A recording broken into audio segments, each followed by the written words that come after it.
Well, very cool. Now I made my house level using the angle tool last time, which is over here on the large tool set. Sorry, the rotate tool. This time though, my problem is not rotating my house since my house is parallel with the horizon. The problem is my house is in the air and I want my house on the ground. This is important for printing because you can't print objects that are suspended in space. The printing begins on the platform, it adds plastic filament, the PLA, and then it builds up the house little by little. So you have to have something on the bottom in order to print up to your house. Or in this case, I'm going to take my house and put it on the ground. Then it will begin printing with the floor and go up to the doors, windows, roof, chimney, and so on. So how do I get my house down?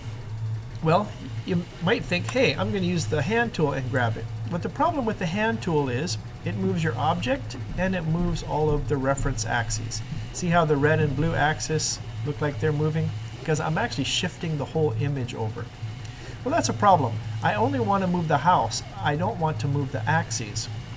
Then the white tool will not work. To move the house and keep the axes in place, what I'm going to do, again, use my cursor. I'm going to select my whole house. Now notice it's polka dotted all over and blue lines all over. That means the whole house is selected. And now I'm going to use this tool called the Move tool. Now I want you to be careful because watch what happens. If you accidentally select only part of your house, see just this is polka dotted, the door, roof, and floor are not polka dotted.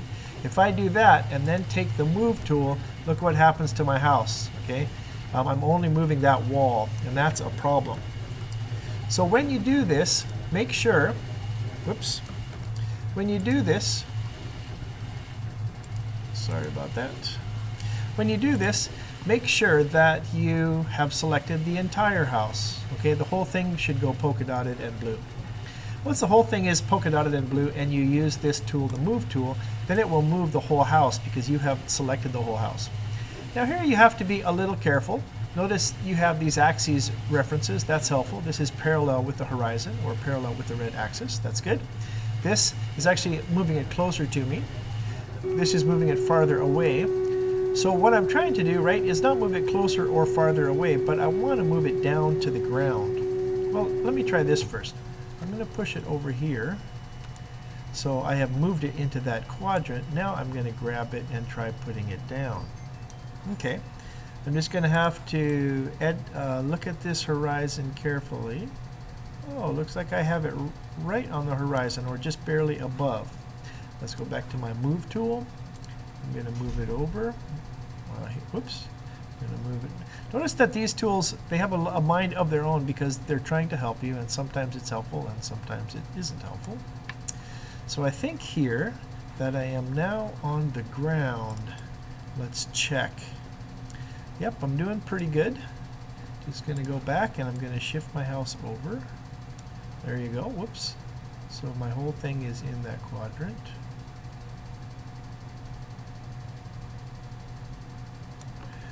There you go. And I'm going to just, whoop. I have to unselect it, right? So I don't move my house. There you go. Now I can use my Orbit tool to see that my house is, yep, my house is on the ground now. And it is now it is printable. Okay, my house is flat, my house is level, and it gets smaller as it goes up. That will easily be printable on my